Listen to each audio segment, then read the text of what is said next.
सदस्यगण, जिन्हें आज नियम 377 के अधीन मामले उठाने की अनुमति दी है, वह व्यक्तिगत रूप से अपना अनुमोदित पाठ सभा पटल पर प्रस्तुत कर सकते हैं।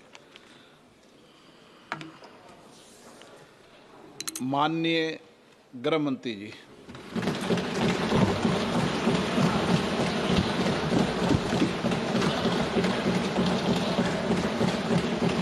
सम्माननीय अध्यक्ष जी, मैं आज पहलगांव में निर्दोष यात्रियों की नृशंस हत्या पाकिस्तानी आतंकवादियों के द्वारा जो की गई और उसके जवाब में देश के प्रधानमंत्री जी ने दृढ़ इच्छा शक्ति का परिचय कराते हुए ऑपरेशन सिंदूर की सेना को परमिशन दी और हमारे वीर जवानों ने सटीकता बहादुरी के साथ पाक स्थित आतंकवादी अड्डों को चूर चूर करने का काम किया। वो घटना पर जो बहस हो रही है, इसमें हिस्सा लेने के लिए मैं खड़ा हुआ हूं। माननीय अध्यक्ष जी, सबसे पहले पहलगांव में जो नृशंस हत्या की गई निर्दोष नागरिकों की, धर्म पूछकर उनको मारा गया, इनके परिवार के सामने मारा गया और बड़ी बर्बरता के साथ ये हत्याएं की गई, इसकी मैं घोर निंदा करता हूं और जो मारे गए हैं इनके परिजनों के साथ अत्यंत हृदय की गहराइयों से मैं संवेदना भी व्यक्त करना चाहता हूं। ऑपरेशन सिंदूर के जवाब में पाकिस्तान के हमारे नागरिक ठिकानों पर गोलीबारी की, इसमें भी कुछ नागरिक हताहत हुए, गुरुद्वारा भी टूटा, मंदिर भी टूटा। जो भी नागरिक उसमें घायल हुए हैं और जो हताहत हुए हैं, वो सभी के प्रति मैं पूरे सदन की ओर से गहरी संवेदना व्यक्त करना चाहता हूं। माननीय अध्यक्ष जी, कल से यहां पर पक्ष और विपक्ष दोनों की चर्चा चल रही है और स्वाभाविक है, जब इस तरह की नृशंस घटना घटे देश में, तब इस पर मुक्त चर्चा भी होनी चाहिए, चिंतन भी होना चाहिए, आगे न हो इसकी व्यवस्था की भी चिंता होनी चाहिए। माननीय अध्यक्ष जी, मैं विषय पर आने से पहले आपके माध्यम से सदन को और सदन के माध्यम से पूरे देश को ऑपरेशन महादेव जो कल एक हुआ है, इसकी जानकारी देना चाहता हूं। माननीय अध्यक्ष जी, कल ऑपरेशन महादेव में सुलेमान उर्फे फैजल जट, अफगान और जिब्रान, 3 आतंकवादी सेना, सीआरपीएफ और जम्मू कश्मीर पुलिस के संयुक्त अभियान में ऑपरेशन महादेव में मारे गए और माननीय अध्यक्ष जी, ये जो सुलेमान है, ए श्रेणी का लश्कर तोयबा का कमांडर था पहलगांव हमले में, और गगनगिर आतंकी हमले में वो लिप्त था। इसके ढेर सारे सबूत हमारी एजेंसियों के पास है। अफगान ए श्रेणी का लश्कर तैयबा का आतंकवादी था और जिब्रान भी ए ग्रेड आतंकवादी था। और माननीय अध्यक्ष जी, मैं सदन को और सदन के माध्यम से पूरे देश को बताना चाहता हूं, जिन्होंने बैसरन घाटी में हमारे प्रवासियों को, नागरिकों को मारा था, ये तीनों आतंकवादी ये थे और तीनों मारे गए।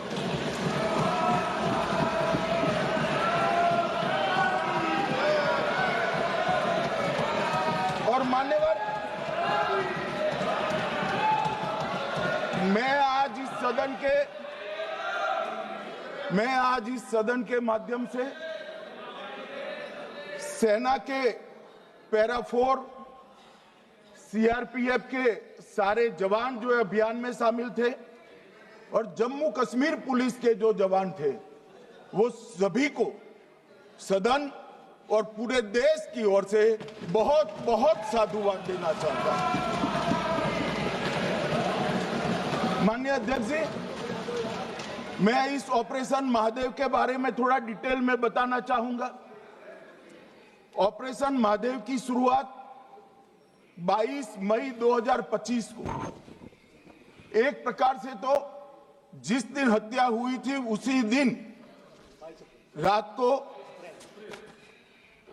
22 मई 2025 को हुई। जिस दिन हत्या हुई थी उसी दिन रात को एक सुरक्षा मीटिंग की गई थी जम्मू कश्मीर में। ये पूछ रहे थे, कोई गए नहीं, सिर्फ राहुल गांधी गए। अब आपकी आंख कौन से चश्मे से देख रही है मुझे मालूम नहीं। माननीय अध्यक्ष जी, 1 बजे हमला हुआ, मैं 5:30 बजे श्रीनगर में उतर चुका था।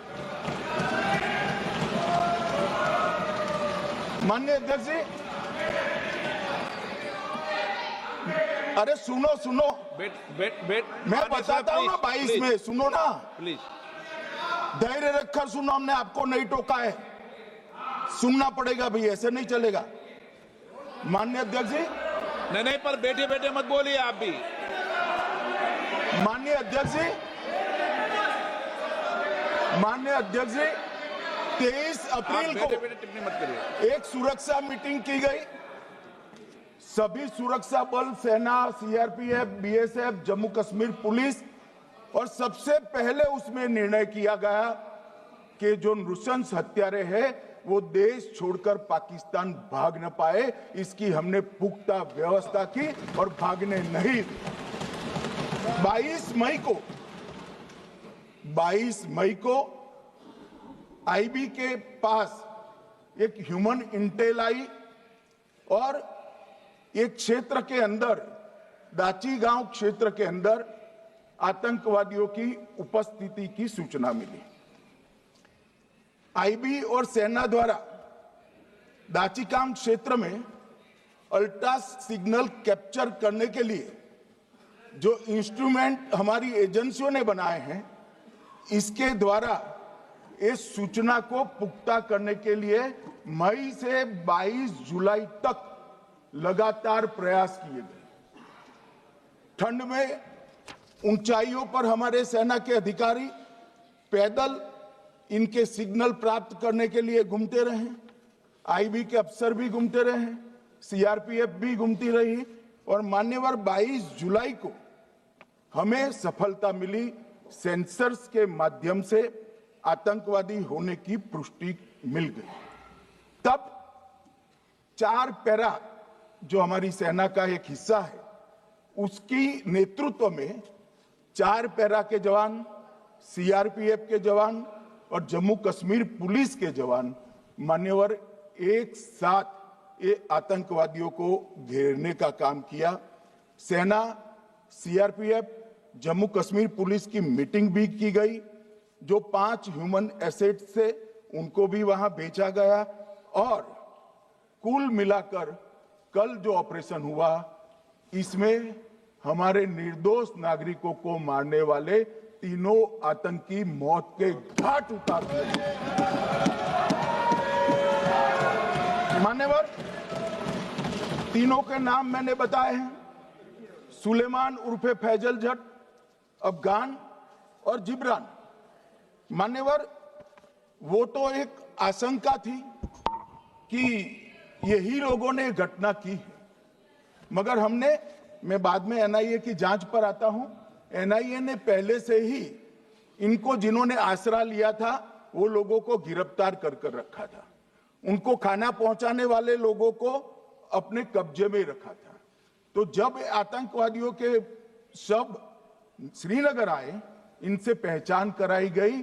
4 लोगों ने पहचान लिया, यही 3 लोग थे जिन्होंने पहलगांव में आतंकी घटना को, मगर हमने इस पर भी भरोसा नहीं किया मान्यवर, कोई जल्दबाजी नहीं की। हमने जो आतंकी घटना स्थान से कारतूस मिले थे, वो कारतूस का एफएसएल रिपोर्ट पहले से करा कर रखा था और चंडीगढ़ सेंट्रल एफएसएल के अंदर बैलिस्टिक रिपोर्ट के आधार पर उनका रिपोर्ट तैयार था। जब ये कल आतंकवादी मारे गए, इनकी 3 राइफलें पकड़ी गई। एक M9 अमेरिकन राइफल थी और 2 AK-47 राइफल थी। जो कारतूस मिले थे वो भी M9 और AK-47 के भी थे, मगर हमने इससे भी संतोष नहीं माना। ये राइफलों को एक विशिष्ट विमान के द्वारा कल रात को 12 बजे चंडीगढ़ पहुंचा गया और पूरी रात फायरिंग कर इसके भी खाली खोखे जनरेट किए गए। 2 खोखों का मिलान किया गया, राइफल की नाली और निकले हुए खोखों का भी मिलान हो गया। तब ये तय हो गया कि इन्हीं 3 राइफलों से हमारे निर्दोष नागरिक मारे गए। और मान्यवर, आज मैं सदन को बताते हुए बहुत खुश हूं। मोदी जी ने ऑपरेशन सिंदूर कर आतंकवादियों को जिन्होंने आतंकवादियों को भेजा था, उनके आकाओं को जमीन में मिलाने का काम किया था। सेना और सीआरपीएफ ने वो आतंकवादियों को भी समाप्त कर दिया। और मान्यवर,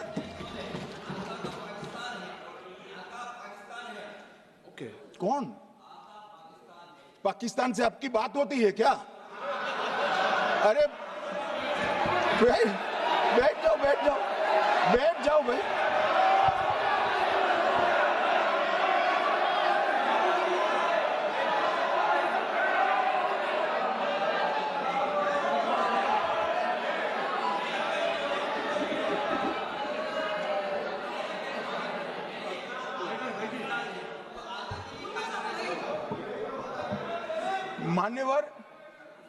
मान्यवर, मैं बताता हूं कैसे इनके आका मारे गए, वो भी नाम के साथ बताता हूं, जगह के साथ बताता हूं, घंटे, मिनट और सेकंड के साथ बताता हूं। मान्यवर, मैं तो अपेक्षा करता था कि जब ये सूचना सुनेंगे, पक्ष विपक्ष में खुशी की लहर दौड़ जाएगी, मगर ये स्याही पड़ गई इनके चेहरे। ये क्या है मान्यवर, इस तरह की पॉलिटिक्स? भाई, आतंकवादी मारे गए, आपको इसका भी आनंद नहीं है?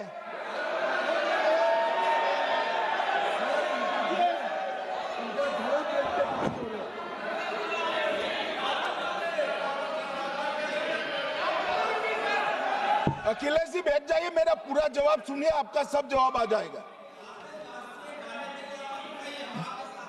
भाई, आप आतंकवादियों का धर्म देखकर दुखी मत होइए।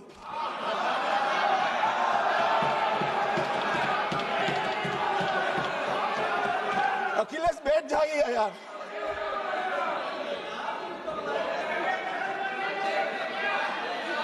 अखिलेश जी बैठ जाइए। मान्यवर, किसी को संशय रखने की जरूरत नहीं है। बैलिस्टिक रिपोर्ट मेरे पास है, मेरे हाथ में है और 6 वैज्ञानिकों ने इसको क्रॉस चेक किया है। सुबह 4:46 पर फोन पर मुझे 6 ने वीडियो फोन पर कहा है कि 100% वही गोलियां हैं जो वहां चलाई। मान्यवर, ये हमारे देश की सेना, सीआरपीएफ और जम्मू कश्मीर पुलिस, ये तीनों का एक साझा बहुत बड़ा कामयाबी है, जिस पर 140 करोड़ को नाज होना चाहिए, देश की जनता को नाज। मान्यवर, मैं तो गया था वहां पर जब ये घटना हुई। दूसरे दिन इनके परिजनों को मिला था। 6 दिन की शादी वाली बच्ची विधवा होकर मेरे सामने खड़ी थी। आज तक मैं वो दृश्य नहीं भूल सकता। मगर आज सारे परिजनों को मैं कहना चाहता हूं कि मोदी जी ने ऑपरेशन सिंदूर से भेजने वालों को भी मारा और हमारे सुरक्षा बलों ने जिनको भेजा था उनको भी मारा और एक ऐसा सबक सिखाया है कि आने वाले कई दिनों तक कोई ऐसी हिम्मत नहीं कर पाएगा। मान्यवर, मैं थोड़ा एनआईए की जांच के बारे में भी बताना चाहूंगा। मान्यवर, जिस दिन लश्कर ए तोयबा ने और इसके आउटफिट टीआरएफ ने इसकी जिम्मेदारी ली, उसी दिन हमने तय कर लिया था कि ये जांच एनआईए को सौंप दी जाएगी, क्योंकि एनआईए आतंकवाद के केसों की जांच के लिए, वैज्ञानिक तरीके से जांच करने के लिए और सजा कराने के लिए महारत हासिल की हुई विश्व मान्य एजेंसी है, जिसका सजा कराने का दर 96% से ज्यादा है। मान्यवर, हमने तुरंत ही इसकी जांच एनआईए को दे दी। हमने पूरी व्यवस्था की। सेना, बीएसएफ, सीआरपीएफ और जम्मू कश्मीर पुलिस ने कि ये लोग देश छोड़कर भाग न जाए। और मान्यवर, इसकी जांच की शुरुआत हुई। एक थकाने वाली बहुत लंबी जांच हुई है। जांच के दौरान मृतक के परिजन जो साथ में थे, उनको सभी को चर्चा किए गया। पर्यटकों, खच्चर वालों, पोनी वालों, फोटोग्राफर, कर्मचारियों, विभिन्न दुकान में काम करने वाले लोगों, कुल मिलाकर 1055 लोगों की लंबी 3000 घंटे से ज्यादा पूछताछ इंफॉर्मेशन के लिए की गई और इस सबको वीडियो पर रिकॉर्ड कर दिया गया। और बाद में इसके आधार पर स्केच बनाया गया और ढूंढते 22/6/25 को एक बशीर की पहचान की गई और परवेज की पहचान की गई, जिन्होंने आतंकवादी घटना के अगले दिन आतंकवादियों को शरण दी थी। उनको अपने ढोक में रखा था। वो दोनों को गिरफ्तार कर लिया गया। अब वो हमारी कस्टडी में है।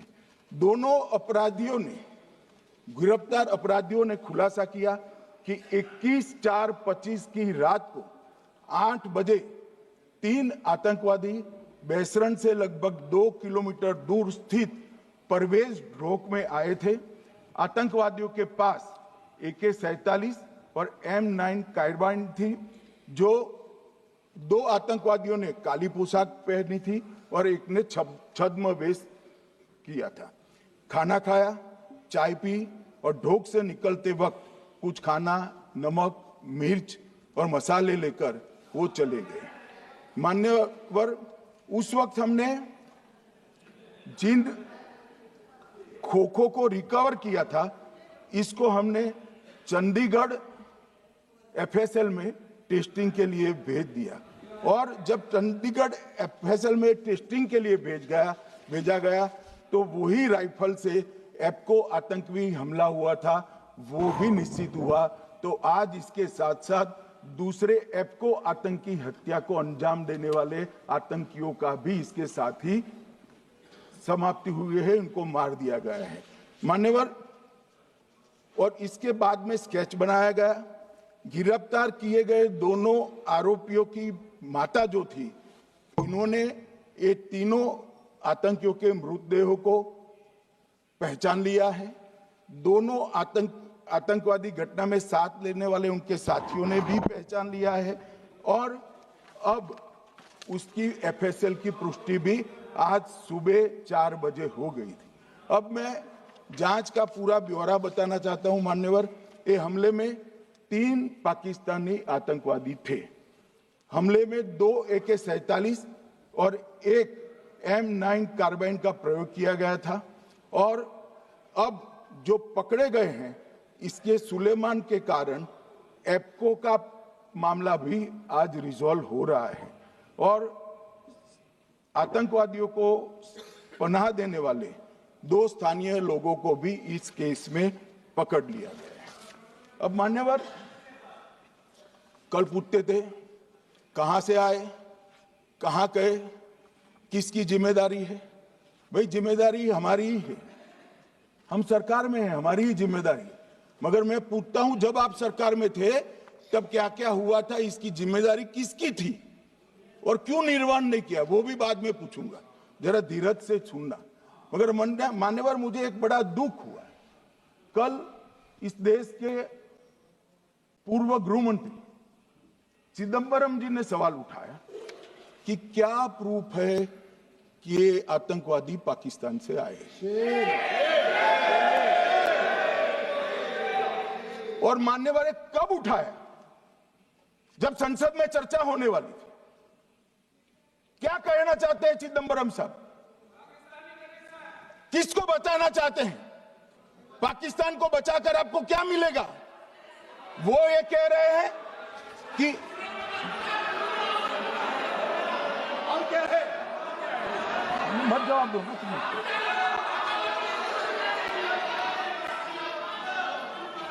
मान्यवर हमारे पास, मैं आज चिदंबरम साहब को कहना चाहता हूं, मैं आज चिदंबरम साहब को आपके माध्यम से कहना चाहता हूं, हमारे पास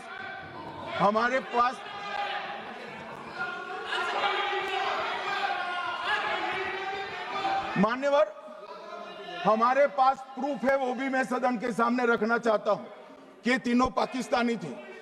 3 में से 2 के पाकिस्तान के वोटर नंबर भी आज हमारे पास उपलब्ध है। मान्यवर, ये राइफलें हैं, ये राइफलें भी हमारे पास उपलब्ध है। इनके पास से जो चॉकलेटें मिली हैं, वो चॉकलेटें ढोक में से मिली, वो भी पाकिस्तान की बनाई हुई चॉकलेट है। मान्यवर, ये कहते हैं कि पाकिस्तानी नहीं थे, इसका मतलब पूरी दुनिया के सामने इस देश का एक पूर्व गृह मंत्री पाकिस्तान को क्लीन चिट दे रहा है।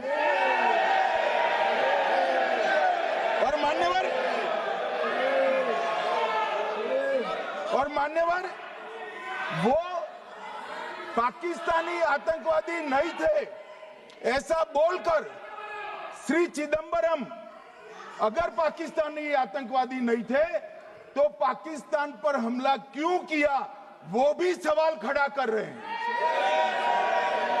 मान्यवर, आज पूरी दुनिया ने हमारे संसद सदस्य गए थे, स्वीकारा था कि हमला पाकिस्तान ने किया है, और इस देश का गृह मंत्री जो कांग्रेस पार्टी से आता है वो कहता है कि क्या सबूत है।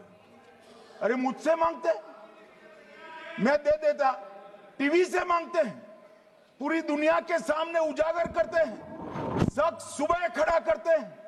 पाकिस्तान को बचाने का इनका ये षड्यंत्र आज 130 करोड़ लोग जान रहे हैं। बच नहीं पाओगे आप लोग, बच नहीं पाओगे। मान्यवर,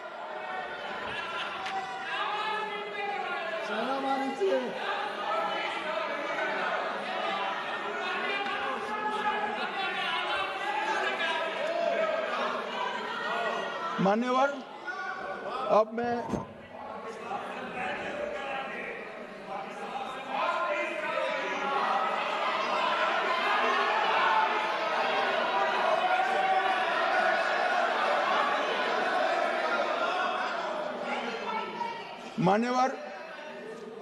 मैं पहलगांव आतंकी हमला और ऑपरेशन सिंदूर,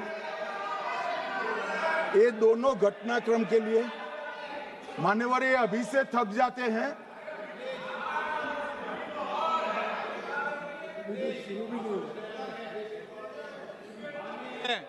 प्लीज बैठिए।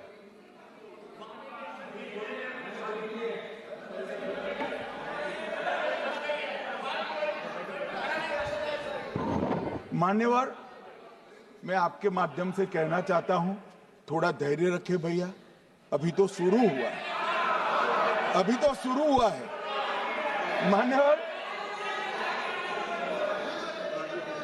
मैं पहलगांव आतंकी हमला और ऑपरेशन सिंदूर के बारे में पूरा घटनाक्रम बताना चाहता हूं। कल ढेर सारे सवाल उठाए, वैसे तो मुझे लगता था कि कल रक्षा मंत्री जी के भाषण के बाद शायद कांग्रेस पार्टी सपोर्ट में भाषण देना शुरू करेगी, और अगर थोड़ी बहुत जनता की इच्छा की परख होती तो वो ही करते, मगर नहीं करा, क्योंकि रक्षा मंत्री जी ने बहुत बारीकी से ऑपरेशन सिंदूर की सफलता, इसकी जरूरियात, इसकी प्रासंगिकता और इसके परिणाम, इसके बारे में बहुत अच्छे तरीके से सदन के माध्यम से पूरी देश की जनता के सामने रखा जाए।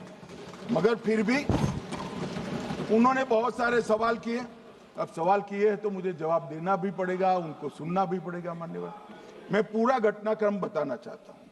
मान्यवर, 22 अप्रैल को पहलगांव में आतंकवादी हमला हुआ। इसमें 26 लोग मारे गए, 25 भारतीय और 1 नेपाली नागरिक।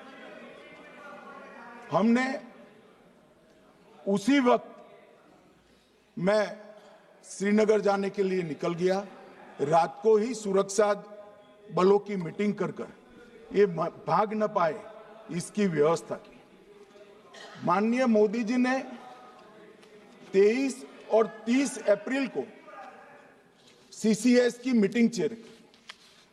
ये कह रहे हैं, मैं आज बताना चाहता हूं कि सीसीएस की 23 अप्रैल की मीटिंग में क्या हुआ। सबसे पहला कांग्रेस पार्टी का ब्लंडर था सिंधु जल संधि, इसको स्थगित करने का काम नरेंद्र मोदी जी ने किया। हमने अटारी के माध्यम से एकीकृत जांच चौकी जो चलती थी उसको बंद कर दिया। पाकिस्तानी नागरिकों के सार्क वीजा को सस्पेंड कर सभी को वापस पाकिस्तान भेजने का काम किया। पाकिस्तान स्थित उच्चायोग ने रक्षा, सैन्य, नौसेना के सलाहकारों को अवांछनीय व्यक्ति घोषित किया, संख्या को 55 से घटाकर 30 किया और सीसीएस ने ये संकल्प लिया कि जहां पर भी ये आतंकवादी छुपे हैं उनको और उनकी ट्रेनिंग करने वाले अड्डों को सेना, पुलिस, सीआरपीएफ, बीएसएफ उचित जवाब देगी। मान्यवर, जिस तारीख को ये हुआ उसी दिन ये निर्णय हो चुका। मान्यवर, इसके बाद में कल गोगाई जी कहते थे मोदी जी 24 को पहलगाम जाने की जगह बिहार गए। सुनो यार। मान्यवर, मोदी जी जब ये पहलगाम घटना हुई यहां नहीं थे, विदेश में थे। आने के बाद तुरंत सीसीएस बैठक की और मोदी जी जिस दिन बिहार गए उस दिन पहलगाम में कुछ नहीं, कोई नहीं था, सिर्फ राहुल गांधी थे। सारे लोग चले गए थे, सारे लोग वहां से अपने अपने ठिकाने पर चले गए थे। मगर इन्होंने एक बात कही, उस पर मेरी आपत्ति है। मान्यवर, उन्होंने कहा 24 अप्रैल को चुनावी भाषण किया। मान्यवर, देश का नेतृत्व करने वाले देश के प्रधानमंत्री की फर्ज होती है कि देश की संप्रभुता पर, देश के नागरिकों पर अगर ऐसा जघन्य हमला होता है तो जनता की भावनाओं के अनुरूप जवाब देना चाहिए। मान्यवर, मैं आज आपकी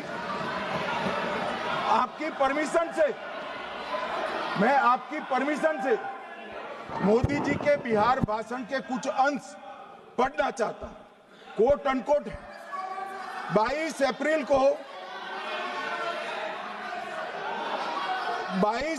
को पहलगाम का यह हमला केवल निहत्थे पर्यटकों पर नहीं बल्कि पूरे भारत की आत्मा पर एक दुस्साहसपूर्ण प्रहार है। आतंकवाद के प्रति दृढ़ और कड़ा रुख, आतंकियों और इसके हमले की साजिश रखने वालों की कल्पना से भी बढ़कर उनको सजा दी जाए। मान्यवर, महत्वपूर्ण है आतंकियों और इसकी साजिश रचने वाले दोनों को। आतंकियों की बची खुची जमीन भी मिट्टी में मिलाने का समय आ गया है। 140 करोड़ भारतीय इस बात के लिए एकजुट है कि आतंक के आकाओं की कमर तोड़ दी जाएगी। भारत हरेक आतंकवादी और उनके समर्थकों की पहचान करेगा, उनका पता लगाएगा और उन्हें दंडित करेगा। आतंकवाद कभी भी भारत की आत्मा नहीं तोड़ पाएगा। न्याय सुनिश्चित करने का मैं हर संभव प्रयास करूंगा। अनकोट अब इसमें किसी को चुनावी भाषण दिखाई पड़ता है तो उसकी समझ शक्ति पर बहुत सारे सवालिया निशान लग जाते हैं। ये चुनावी भाषण नहीं है। आतंकवाद के खिलाफ लड़ने का 140 करोड़ भारतीयों का प्रतिघोष है जो मोदी जी ने वहां दिया। इनको चुनावी भाषण दिखाई पड़ता है। जैसे चश्मे होते हैं ऐसी ही दृष्टि होती है। मान्यवर, इसके बाद 30 अप्रैल को मान्यवर 30 अप्रैल को सीसीएस की बैठक हुई। पहले 23 को हुई थी। उसमें सशस्त्र बलों को पूर्ण ऑपरेशन की फ्रीडम दे दी गई। प्रधानमंत्री मोदी जी ने सीसीएस की उपस्थिति में रक्षा मंत्री, एनएसए और सेनाओं के प्रमुख के साथ बैठकर पूर्ण ऑपरेशनल फ्रीडम देने का काम किया और इसके बाद ये ऑपरेशन सिंदूर हुआ। मान्यवर, ऑपरेशन सिंदूर 7 मई को रात को 1:04 से 4 मिनट से 1:24 तक चला। उसमें पाकिस्तान के 9 आतंकी ठिकानों को ध्वस्त कर दिया और पूरी दुनिया ने इसके दृश्य देखे। साहब, इससे बड़ा संयमित हमला नहीं हो सकता। आजकल दुनिया में युद्ध चल रहे हैं, हम देख रहे हैं, बच्चे मर रहे हैं, महिलाएं मर रही, निर्दोष मर रहे। हमने 9 आतंकी अड्डों को समाप्त किया, परंतु एक भी सिविलियन नहीं मारा गया, केवल और केवल आतंकी मारे गए। स्थान थे मरकज सुभान अल्लाह बहावलपुर, मरकज तैयबा मुरीद के, महमूना जाया कैंप सियालकोट, अरे नाम सुनो काम में आएंगे, सरजाल camp Sialkot, Sawai Nala camp Muzaffarabad, Syedna Bilal camp Muzaffarabad, Gulpur camp Kotli, Barnala camp बिंगबर्ग और अब्बास कैंप कोटली। मान्यवर, सर्जिकल स्ट्राइक और एयर स्ट्राइक में हमने पाक ऑक्यूपाई कश्मीर में ही हमला किया। एक प्रकार से भारत के हिस्से पर ही हमला किया। पाक ऑक्यूपाई कश्मीर हमारा ही है, तो हमने तो हमारे हिस्से में हमला किया। मगर इस बार 100 किलोमीटर अंदर घुसकर पाकिस्तान की भूमि पर आतंकवादियों को तबाह करने का काम। और मान्यवर, ये आतंकी के ठिकानों पर हमला हुआ। इसमें मारा कौन गया? हाफिज मोहम्मद जमील जैसे मोहम्मद के प्रमुख मौलाना मसूद अजहर के बहनोई, मुदस्सर खादियान मरकज तैयबा मुरीद का प्रमुख, याकूब मलिक जेएम पदाधिकारी, मोहम्मद हमसा जमील जेएम ऑपरेटिव, मोहम्मद यूसुफ अजहर गंभीर रूप से घायल था, फिर मारा गया। जैसे मोहम्मद का आमिर मोहम्मद हसन खान गंभीर रूप से घायल था, फिर मारा गया। जेएम ऑपरेटिव मोहम्मद हसन गंभीर रूप से घायल हुआ। अब्दुल मलिक, खालिद अबू अक्स और नोएम मलिक, इनका कोई पता ठिकाना नहीं। और मान्यवर, ये पूछते थे मुझे कल कि पहलगांव के दोषी कहां गए? वो पहलगांव के दोषी कहां गए? ये जो मैंने, अरे सुनो ना यार, ये जो 10 मैंने नाम पढ़े हैं, इसमें से 8 ये चिदम्बरम एंड कंपनी के समय में आतंकवादी घटना घटाने वाले लोगों को नरेंद्र मोदी जी ने मारा। ये हमें पूछते कहां गए? अरे भाई, आपके समय में जो छुप गए थे उनको चुन चुन कर हमारी सेना ने समाप्त कर दिया है। और ये 10 नहीं, कल राजनाथ जी घबराते बोले हैं। अब ऑथेंटिक शब्द का है, मैं बढ़ा नहीं सकता, मगर कम से कम 100 लोगों को हमारी सेना ने समाप्त, 100 से अधिक लोगों को हमारी सेना ने समाप्त करने का काम। मान्यवर, और इस पर भी गर्व नहीं कर सकते आप? इस पर भी गर्व नहीं कर सकते?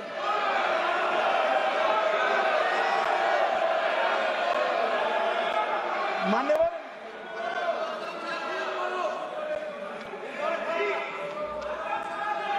मान्यवर 7 मई को 1:26 पर 22 मिनट पर ये हमारा काम समाप्त हो गया। हमारे डीजीएमओ ने उनके डीजीएमओ को बता दिया कि भाई हमने आतंकवादी हमलों पर स्थानों पर सिर्फ हमला किया है, इनके हेडक्वार्टर पर हमला किया है, जो हमारा आत्मरक्षा का अधिकार है। पूरी दुनिया इसको एक्नॉलेज करती है। ऐसा नहीं हो सकता है मनमोहन सिंह के समय की तरह कि वो आकर मारेंगे और हम चुपचाप बैठे रहेंगे और जाकर चर्चा करेंगे। ये नरेंद्र मोदी सरकार, ऐसा नहीं हो सकता। डोजियर भेजते रहेंगे। मान्यवर, उरी में हमला हुआ, हमने सर्जिकल स्ट्राइक किया। पहलगाम में हमला हुआ, एयर स्ट्राइक करा, और अरे पुलवामा में हुआ, एयर स्ट्राइक करा, और पहलगाम में हमला किया। 100 किलोमीटर अंदर जाकर 9 अड्डों और 100 से ज्यादा आतंकवादी को समाप्त। मान्यवर, अब देखिए, हमने तो हमला किया था पाकिस्तान स्थित टेररिस्ट ठिकानों पर। अब पाकिस्तान से गलती हो गई। टेररिस्ट ठिकानों पर जो हमला किया था उसको वो अपने पर का हमला मान बैठे और पूरी दुनिया में कहते थे कि हमारा टेररिज्म से कोई लेन देन नहीं है। ये तो अब ऐसे ही ग्रुप करते, हम तो विक्टिम है, जो मनमोहन सिंह ने सर्टिफाइड भी कर दिया था कि ये भी विक्टिम है। मान्यवर, मगर दूसरे दिन इनकी श्रद्धांजलि का कार्यक्रम हुआ और पाकिस्तान को मालूम नहीं पड़ा कि ये पूरी दुनिया देखेगी। सेना के आला अफसर उनके नमाजे जनाजा में उपस्थित हुए, उनके जनाजे को कंधा दिया और ये सारे आतंकवादियों के जनाजे के जुलूस के अंदर पाकिस्तानी सेना, इनके अफसर, आईएसआई के अफसर, वहां की पुलिस के अफसर अश्रुभीनी आंख के साथ जुड़े थे। और मान्यवर, ये सिंदूर ने पाकिस्तान को पूरी दुनिया में एक्सपोज कर दिया कि पाकिस्तान के अंदर टेररिज्म स्टेट स्पॉन्सर्ड टेररिज्म है। ये पूरी तरह से मान्यवर, पूरी तरह से एक्सपोज हो गया। 8 मई को पाकिस्तान ने हमारे रिहायशी इलाकों में हमला किया, हमारे सेना के अड्डों पर हमला किया, मगर एक भी मिसाइल से उनका कुछ नुकसान नहीं कर पाई। बहुत नजदीक से की हुई गोलाबारी के कारण हमारे गुरुद्वारा टूटा, एक मंदिर टूटा, कुछ हमारे नागरिक हताहत हुए। और दूसरे दिन 9 मई को मोदी जी ने सेना को हुक्म दिया, एक मीटिंग करी, राजनाथ जी, मोदी जी, एनएसए, सेना के सारे अध्यक्ष, और जवाब देने का तय किया और उनके 11 एयरबेस को क्षतिग्रस्त करने का काम किया। मान्यवर, 8 एयरबेस इतने सटीक तरीके से तोड़े गए, पाकिस्तान की पूरी एयर डिफेंस सिस्टम धरी की धरी रहेगी, कुछ नहीं कर पाई। नूर खान चकलाला एयरबेस तोड़ दिया गया, मुरीद तोड़ दिया गया, सुगुर्दा तोड़ दिया गया, रफीकी तोड़ दिया गया, रहीम यार खान तोड़ दिया गया, जकोबाबाद तोड़ दिया गया, सुक्कुर और भोलारी भी तोड़ दिए। और सुक्कुर, लाहौर, अरिफवाला, चुनेन, जकोकाबाद और नया चोर, ये 6 रडार सिस्टम भी उनके पूरी तरह से ध्वस्त कर दिए। 2 surface to air guided weapon Lahore और ओकारा में इनका जखीरा भी समाप्त कर दिया गया। और मान्यवर, ये हर चीज में पॉलिटिक्स करते, हर चीज में। जब उन्होंने हमारे रिहायशी इलाकों पर हमला किया, फिर भी हमने इनके रिहायशी इलाकों पर हमला नहीं किया, सिर्फ इनके एयरबेस और एयर डिफेंस सिस्टम को निशाना बनाया और उनकी आक्रमण करने की क्षमता को पंगु कर रख दिया। हमारी पूरी सेना, पूरी वायुसेना पूरी नौसेना अक्षुण्ण थी और उनकी हमला करने की क्षमता को हमने छिन्न विछिन्न कर दिया। पाकिस्तान के पास शरण में आने के अलावा और कोई चारा ही नहीं था। इसलिए मान्यवर, इसलिए 10 मई को डीजीएमओ ने, पाकिस्तान के डीजीएमओ ने भारत के डीजीएमओ को फोन किया और 5 बजे हमने इस संघर्ष को विराम किया। अब मान्यवर,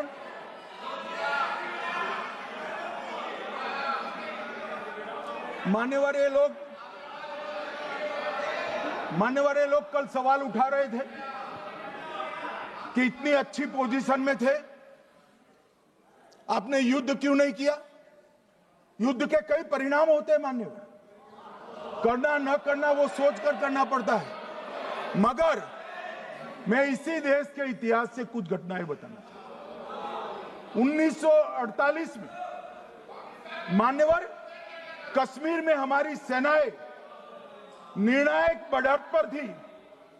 सरदार पटेल ना बोलते रहे, जवाहरलाल नेहरू जी ने एक तरफा युद्ध विराम कर दिया। और मान्यवर, मैं बड़ी जिम्मेदारी के साथ कहता हूं, मैं इतिहास का विद्यार्थी हूं। पाक ऑक्यूपाई कश्मीर का अगर अस्तित्व है तो जवाहरलाल नेहरू जी की ये युद्ध विराम के कारण है। इसका जिम्मेदार जवाहरलाल नेहरू है। मान्यवर, 1960 में सरदार पटेल ने विरोध किया था, गाड़ी लेकर आकाशवाणी तक गए थे, घोषणा न करते दरवाजे बंद कर दिए थे। मान्यवर, 1960 में सिंधु जल पर भौगोलिक व रणनीतिक रूप से हम बड़े मजबूत थे और उन्होंने सिंधु समझौता क्या किया? 80% भारत का पानी पाकिस्तान को दे दिया। मान्यवर, 62 के लड़ाई की बात मैं बाद में करूं। 65 की लड़ाई में हाजीपीर जैसे स्ट्रेटेजिक जगह पर हमने कब्जा किया था। 66 में उसको लौटा दिया गया। मैं 71 के युद्ध की भी बात करना चाहता हूं। मान्यवर, 71 में कल राजनाथ जी ने भी बताया, पूरे देश ने इंदिरा जी का समर्थन किया। उन्होंने पाकिस्तान के 2 टुकड़े कर दिए।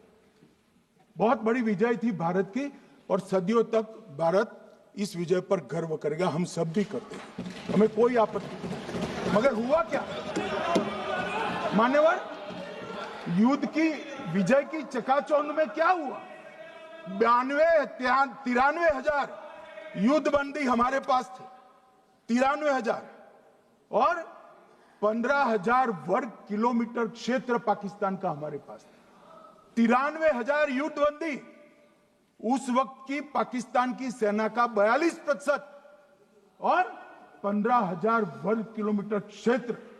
मगर शिमला में समझौता हुआ, पाक ऑक्यूपाई कश्मीर मांगना ही भूल गए। अगर उस वक्त पाक ऑक्यूपाई कश्मीर मांग लेते, न रहेगा बांस, न बजती बांसुरी। ये कैंप तोड़ने की जरूरत न पड़ती साहब आपको, हमको। मान्यवर, इतना ही नहीं, पाक ऑक्यूपाई कश्मीर तो नहीं लिया, मांगना ही भूल गए। 15,000 वर्ग किलोमीटर की जीती हुई भूमि भी वापस दे दी। तय हुआ था पाकिस्तानी नरसंहार के लिए युद्ध अपराध न्यायाधिकरण बनेगा, नहीं बना। सेना ने पूर्वी पाकिस्तान में नरसंहार किया था।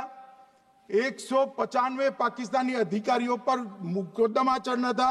भुट्टो अपने साथ इंदिरा जी के सामने से छुड़ा कर ले गए।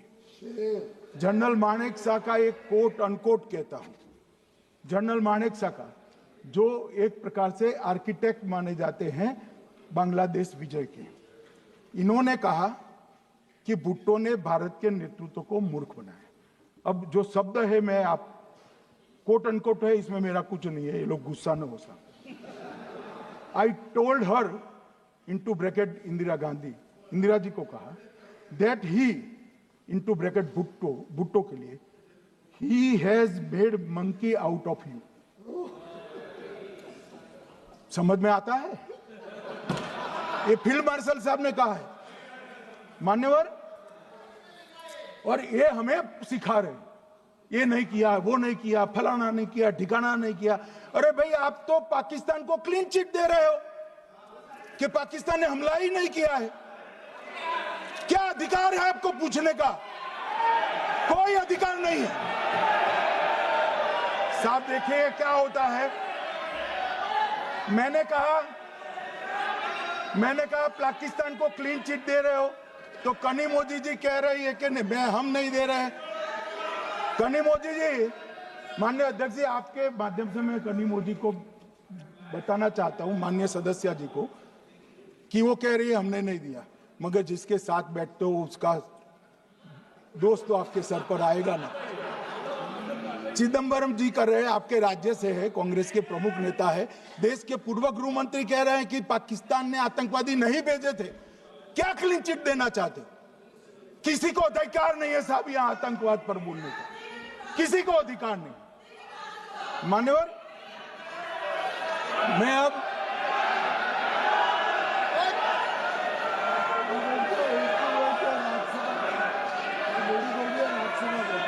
मान्यवर, मैं उनको बताना चाहता हूं, अभी आधा भी नहीं हुआ है, जरा सुनो।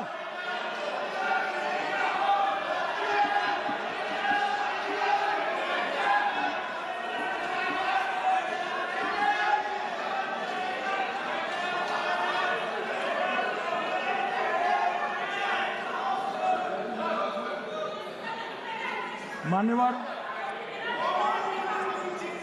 62 के चिन्ह में क्या हुआ, 62 के युद्ध में क्या हुआ? मान्य, ये अभी कल कुछ कांग्रेस के सदस्य चीन का सवाल पूछ रहे थे। मैं आज पूछना चाहता हूं, 62 के युद्ध में क्या हुआ? 38,000 वर्ग मीटर, पूरा सदन ध्यान से सुने, 38,000 वर्ग मीटर अक्साई चीन का हिस्सा चीन को दे दिया गया। और वर्ग किलोमीटर ही बोला, वर्ग किलोमीटर। और मान्यवर, ऐसी ही चर्चा उस वक्त सदन में हुई। मैं तो बड़ी गंभीरता से जवाब दे रहा हूं, मुझे बोलने नहीं देते। जवाहरलाल नेहरू जी ने क्या कहा? वहां घास का एक तिनका भी नहीं उगता है, वो जगह को क्या करो। तो एक संसद सदस्य ने, नेहरू जी का सर मेरे जैसा था, महावीर प्रसाद त्यागी जी ने कहा कि आपके सर पर भी एक बाल नहीं, वो चीन बेच दे क्या? मान्यवर इस तरह से जवाब देते थे, नॉन सीरियस टाइप के जवाब। और कल गोगोई जी बड़ा बड़ा उछल कर बोल रहे थे। अरे गोगोई जी, आपको मालूम है उन्होंने चीन के बारे में, आसाम के बारे में क्या कहा था? आसाम को आकाशवाणी पर बाय बाय कह दिया था। रिकॉर्डिंग है, रिकॉर्डिंग है।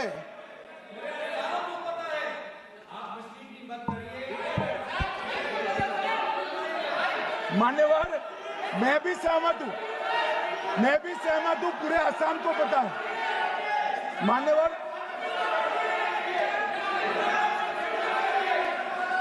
मान्यवर,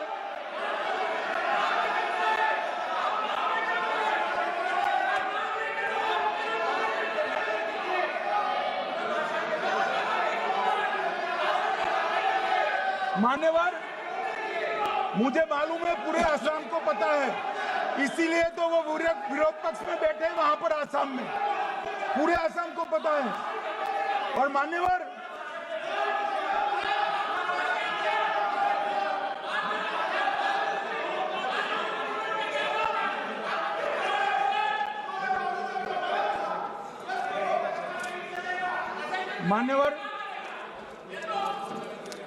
मान्यवर, जोर से बोलने से सत्य को छिपाया नहीं जा सकता।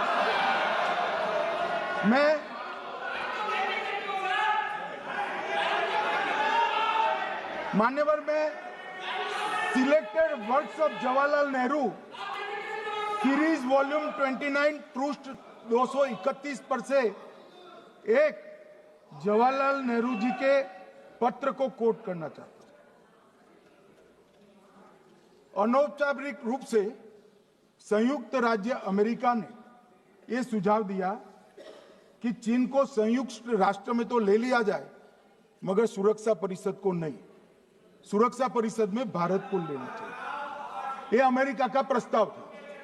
नेहरू जी ने कहा, हम इसे स्वीकार नहीं करते क्योंकि इससे चीन के साथ हमारे संबंध खराब होंगे और चीन जैसे महान देश को बुरा लगेगा। मान्यवर, आज चीन सुरक्षा परिषद में है और भारत बाहर है। मोदी जी प्रयास करें अंदर ले जाने का। इसका कारण जवाहरलाल नेहरू का ये स्टैंड है।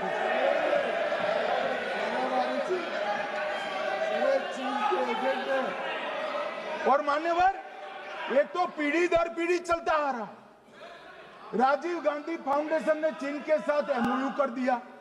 अब कहते नहीं है कि एमओयू में क्या था, ये तो बताओ भाई, क्या एमओयू किया था राजीव गांधी फाउंडेशन ने? और जब डोकलाम में हमारे सेना के जवान चीन की सेना के सामने आंख में आंख डालकर बैठे थे, वो चीन के राजदूत के साथ राहुल गांधी मीटिंग कर रहे थे। ये मान्यवर, ऐसा नहीं है। जवाहरलाल नेहरू, सोनिया गांधी, राहुल गांधी, तीन पीढ़ी तक के चीन का प्रेम उतरता जा रहा है। मान्यवर,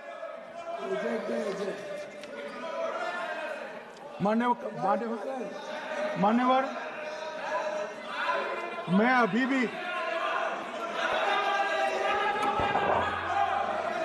भी एक बात इस महान सदन के माध्यम से देश की जनता को कहना चाहता हूं, जो मेरी मान्यता है। ये सारी आतंकवाद की जड़ पाकिस्तान है और पाकिस्तान कांग्रेस पार्टी की भूल है। पार्टीशन स्वीकार न करते, पाकिस्तान कभी न होता। इन्होंने पार्टीशन को स्वीकार कर देश को तोड़ा है। मान्यवर, कल विदेश मंत्री जी बता रहे थे शर्म अल शेख सम्मेलन का बलूचिस्तान ब्लंडर, जिसने पाकिस्तान को हमारे साथ चर्चा करने के लिए इक्वल फुटिंग पर ला दिया। मान्यवर, अब ये टेररिज्म की बात करते हैं। मैं इसमें भी पूरे देश की जनता को टेररिज्म की विगत 20 साल की स्थिति से अवगत कराना चाहता हूं। मान्यवर, अटल जी की सरकार थी। 2002 में टेररिज्म को समाप्त करने के लिए अटल जी की सरकार, एनडीए की सरकार, भाजपा सरकार पोटा का कानून लेकर आई। मान्यवर, मैं सदन को याद कराना चाहता हूं, पोटा कानून का विरोध किसने किया था? किसने किया? कांग्रेस पार्टी ने किया। हमारे पास बहुमत नहीं था राज्यसभा में। मजबूरन हमने कानून को गिर गया, मजबूरन संयुक्त सत्र बुलाना पड़ा और पोटा कानून संयुक्त सत्र में पारित हुआ। देश नहीं भूल सकता मान्यवर। और पोटा कानून को रोककर आज भी कांग्रेस पार्टी के नेता जब बोले तब कहे, पोटा कानून को रोककर किसको बताना चाहते थे आप? किसको बचाना चाहते थे? पोटा तो आतंकवादियों के खिलाफ था। पोटा को रोककर अपनी वोट बैंक का उल्लू सीधा करने के लिए आप आतंकवादियों को बचाना चाहते। और मान्यवर, 2004 में अटल जी की सरकार गई, मनमोहन सिंह, सोनिया गांधी की सरकार आई। आते ही पहला काम क्या किया मान्यवर? पहली ही कैबिनेट में पोटा कानून को रद्द कर दिया। मैं फिर से पूछता हूं, किसके फायदे के लिए कांग्रेस पार्टी ने पोटा कानून रद्द किया? जवाब दीजिए जरा यहां पर। और मान्यवर, इसके बाद क्या हुआ? 2004 के दिसंबर में पोटा कानून रद्द हुआ। 2005 में अयोध्या में रामलल्ला के टेंट पर हमला हुआ, आतंकवादी मारे गए। मुंबई लोकल ट्रेन 2006-5 में रामलल्ला पर हमला, 6 में मुंबई ट्रेन में बम धमाके 187 लोग मारे गए। 2006 डोडा उधमपुर में हिंदुओं पर हमला, 34 लोग मारे गए। 2007 हैदराबाद 44 लोग मारे गए। 2007 यूपी लखनऊ वाराणसी 13 लोग मारे गए। रामपुर सीआरपीएफ कैंप, वहां पर हमला हुआ 2008 में। 2008 में श्रीनगर के आर्मी के काफिले पर हमला हुआ, 10 सुरक्षा बल मारे गए। मुंबई आतंकी हमला 2008 में हुआ, 246 लोग मारे गए। जयपुर में 8 बम धमाके हुए, 64 लोग मारे गए। 2008 में अहमदाबाद में 21 बम धमाके हुए, 57 लोग मारे गए। दिल्ली में 2008 में 5 धमाके हुए, 22 लोग मारे गए। और पुणे की जर्मन बेकरी 17 लोग मारे गए।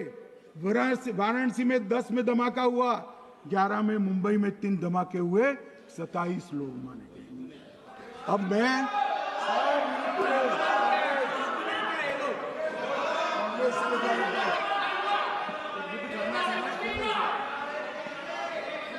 मान्यवर,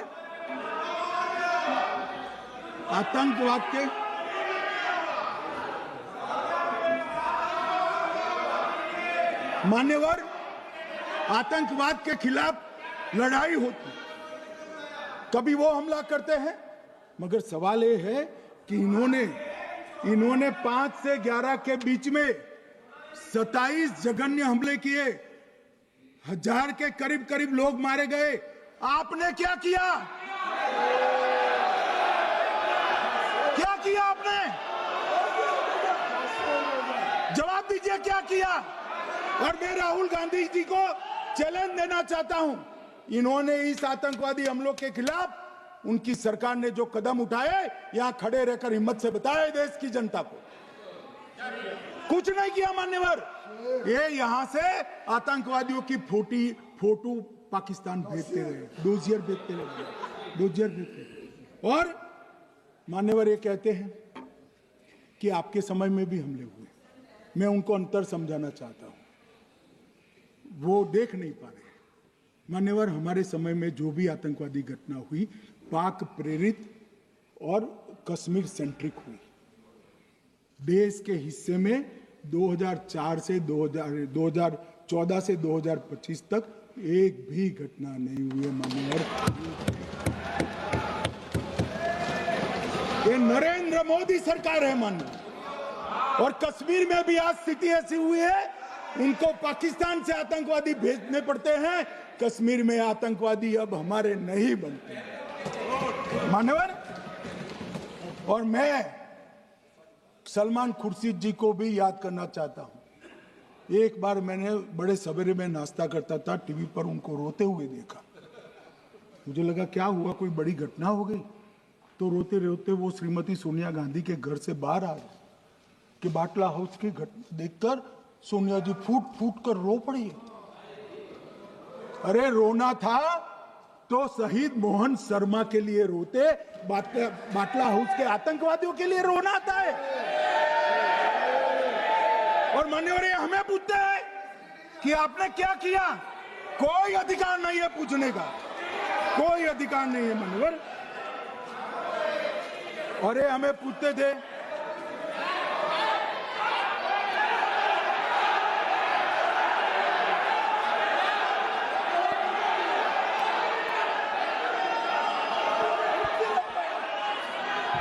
मान्यवर, अभी 25% बाकी।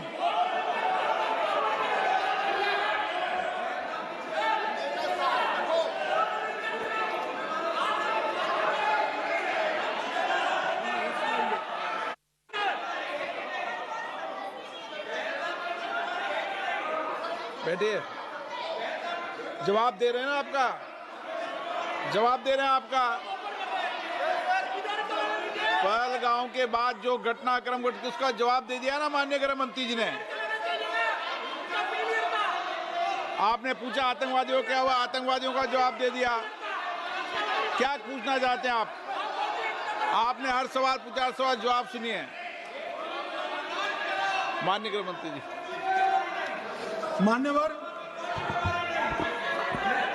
मान्यवर, इन लोगों को कल ऐसा था कि ये जो बहसरन के गुनहगार है वो पाकिस्तान भाग गए, तो बड़े आवाज से पूछते थे, भाग गए भाग गए भाग गए, गृह मंत्री क्या करता है, जिम्मेदारी ले। हमारी तो सेना ने ठोक दिया, सीआरपीएफ ने ठोक दिया। मान्यवर, अब मेरा तो जवाब बनना ना देता है ना वो मांगना बनता है, मगर मैं उनको कुछ पूछना चाहता हूं।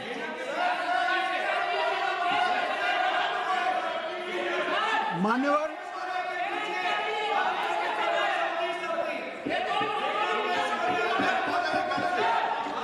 प्लीज, मारेगी तो सेना है ना, सेना अब ऐसे भी मारेगी ना, तो वो भी ये कह रहे हैं सेना और सीआईएसएफ ने मारा।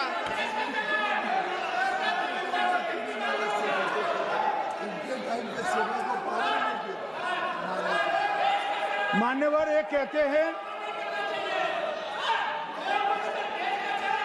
साहब इसको बिठाओ जरा।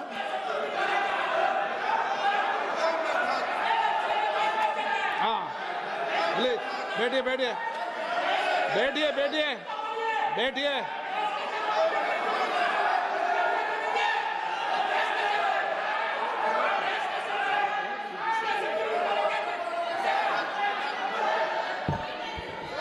सबको मान्यवर, ये लोग मुद्दा उठाना चाहते हैं तो जरूर उठाए। मैं आज सुबह ही सलमान खुर्शीद जी का वो इंटरव्यू मेरे मोबाइल में रिजर्व कर आया हूं। आप जब भी कहोगे ये पूरे टीवी पर बताने के लिए मैं तैयार हूं। सेव कर आया हूं। इनकी इच्छा है तो कल एक समय तय करिए, यहां बता दीजिए चारों टीवी में, और देश की जनता भी देख ले।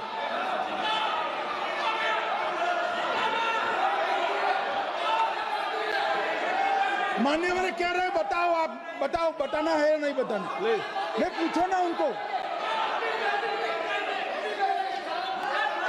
Please please.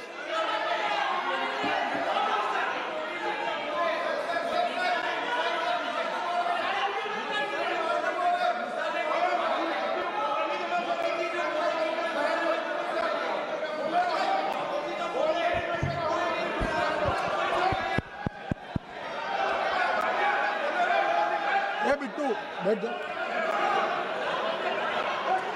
मान्यवर, ये पूछ रहे थे कि क्यों भाग गए। अब मेरा समय काफी जाएगा, मैं जरा संक्षिप्त में कहता हूं, घटनाओं पर नहीं जाओ। दाऊद इब्राहिम कासकर 1986 में भागा, श्री राजीव गांधी की सरकार। सैयद सलाउद्दीन 93 में भागा, कांग्रेस की सरकार। टाइगर मेमन 93 में भागा, कांग्रेस की सरकार। अनीस इब्राहिम कासकर 93 में भागा, इनकी सरकार।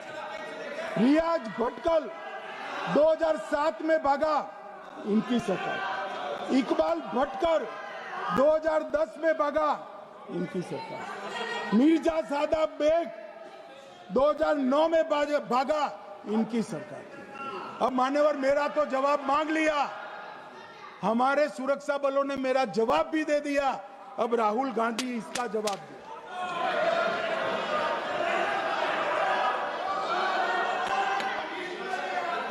मान्यवर, अब मैं कश्मीर के विषय में मैं बात करना चाहता हूं। कल कहते थे कि गृह मंत्री ने भाषण किया था कि 370 की कलम जाएगी तो आतंकवाद कम हो जाएगा। क्या हो? मान्यवर, मेरा हिसाब देना बनता है। हम भारतीय जनता पार्टी के कार्यकर्ता हैं, ये नरेंद्र मोदी जी की सरकार है, हम जवाबदेह होते हैं जनता के प्रति, संसद के प्रति और देश के हितों के प्रति। मैं आज देश की जनता के सामने 2004 से 14 और 2015 से 25 10-10 साल का लेखा जोखा रखना चाहता हूं। 2004 से 14 में अखंड सोनिया मनमोहन की सरकार थी 10 साल की, और 15 से 25 अखंड रूप से नरेंद्र मोदी जी की सरकार।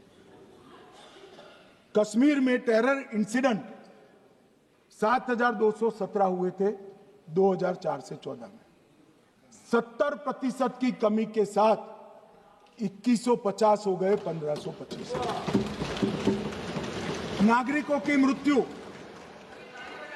2004 से 14 में 1770 हुई, 2015 से 25 में कम होकर 357 हो गई, 80%।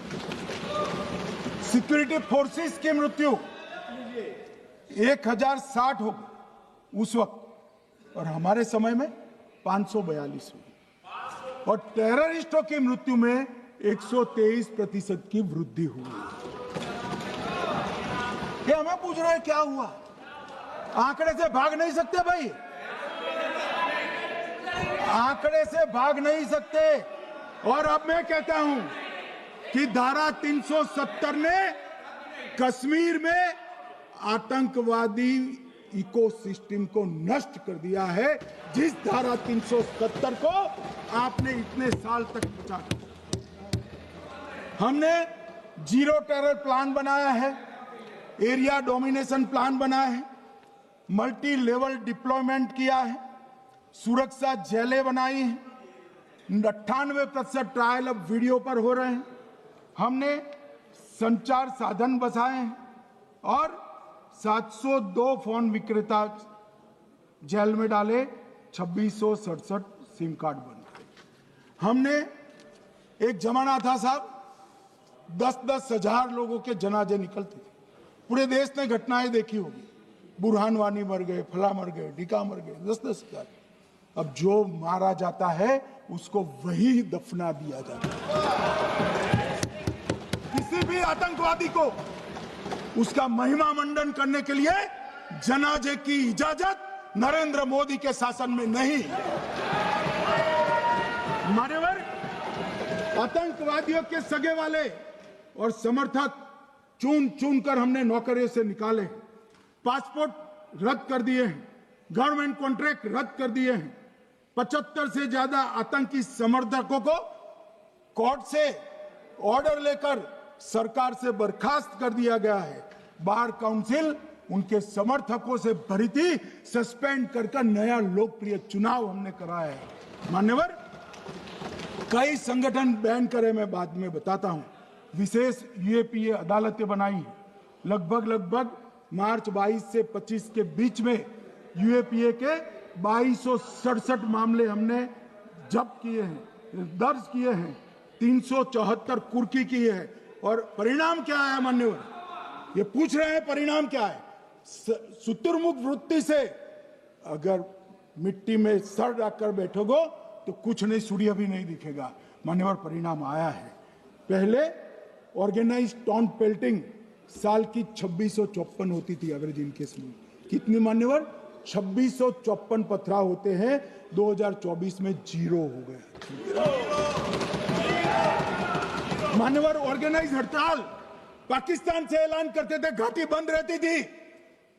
पाकिस्तान की भी हिम्मत नहीं है, घाटी में भी हिम्मत नहीं है। इनके समय में साल में 132 दिन घाटी बंद रहती थी, अब ऑर्गेनाइज हड़ताल 3 साल से 0 है। मान्यवर, टाउन पेल्टिंग में नागरिकों की मृत्यु हर साल 112 होती थी, 3 साल से नागरिकों की मृत्यु 0 है। मान्यवर, जख्मी होते थे 6235 लोग टाउन पेल्टिंग में, आज 0। मान्यवर, आज मैं बताता हूं, एक समय में हुर्रियत के नेताओं को यहां वीआईपी ट्रीटमेंट मिलता था, हुर्रियत के साथ चर्चा करते थे, और ये हुर्रियत वाले आते थे, रेड कारपेट पूरा रोड खाली कर सीधा आता था, और मनमोहन सरकार के दूत इनके साथ चर्चा करते थे। सारे हुर्रियत के कंपोनेंट हमने बैन कर दिए हैं, सारे जेल की सलाखों के पीछे। हम कोई हुर्रियत से बात करना नहीं चाहते। मैं सदन में नरेंद्र मोदी जी की नीति दोहराना चाहता हूं।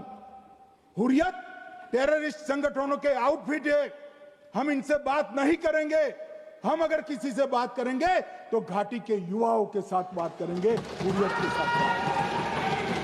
मान्यवर, चुनाव के दौरान डर का माहौल होता था, अब 98.3% मतदान हुआ पंचायत चुनाव। कांग्रेस की बंद बहिष्कार का समय बंद हो गया। सेपरेटिस्ट बात करना चाहते थे, अब वो नहीं कर सकते। और मान्यवर, 2019 के बाद हमने कितने संगठन बैन करे, मैं बोलना चाहता हूं, थोड़ा समय चाहिएगा मान्यवर। The TRF, people's anti fascist front, Tehreek ul Mujahideen, Jamaat ul Mujahideen Bangladesh Hindustan, Jammu Kashmir Ghaznavi force, Khalistan tiger force, Hizb ut Tahrir, जमाते इस्लामी, जो जमाते इस्लामी ने पूरे पाकिस्तान के अंदर एक प्रकार से अलगाववाद का जहर घोला, वो जमाते इस्लामी आज बंद कर दिया गया। Jammu Kashmir liberation front, Jammu Kashmir democratic freedom party, Muslim league Jammu Kashmir, Tehreek Hurriyat, Muslim conference सुमजी गुट, Jammu Kashmir national front, Jammu Kashmir people's freedom league, Jammu Kashmir people's league, Jammu Kashmir Ittehadul Muslimeen Awami action committee, Sikh for justice और पॉपुलर फ्रंट ऑफ इंडिया को भी हमने बैन किया। और ये शांति ऐसे नहीं हुई है। और ये कहते हैं कि एक भी घुसपैठ नहीं होती है। कभी गए हो आप पाकिस्तान? तो कई बार गए हो गए, सीमा पर गए हो? पाकिस्तान तो कई बार गए हो, फिर से बोलता हूं, सीमा पर गए हो, सीमा के माध्यम से पाकिस्तान गए हो। हमारे जवानों की कठिनाई देखो साहब, -43 डिग्री में पहाड़ पर रहकर नदी नालों के बीच में चौकी करते हैं। कोई घुस गया तो क्या हुआ? कोई घुस गया, वो बचेगा नहीं। यहां हम उसको या तो अरेस्ट करेंगे या तो एनकाउंटर में वो मारा जाएगा, बचेगा कोई नहीं। इनको सीमा की भौगोलिक कठिनाइयां मालूम नहीं। वहां मान्यवर कई नदी नाले हैं, वेग से पानी आता है, -46 डिग्री टेम्परेचर है, नीचे सुरंगें बनाते हैं। और ये तो ऐसे कह रहे हैं घुस गए। अरे भाई, आपके मन में तो, आपके समय में तो घुसने की जरूरत ही नहीं थी। आप बुलाते थे वीजा देकर, क्यों घुसेंगे? घुसने की जरूरत ही नहीं। जैसे आप पाकिस्तान जाते हो वैसे वो यहां आते। मान्यवर, अब ये कैसे हमें पूछ सकते हैं? मान्यवर,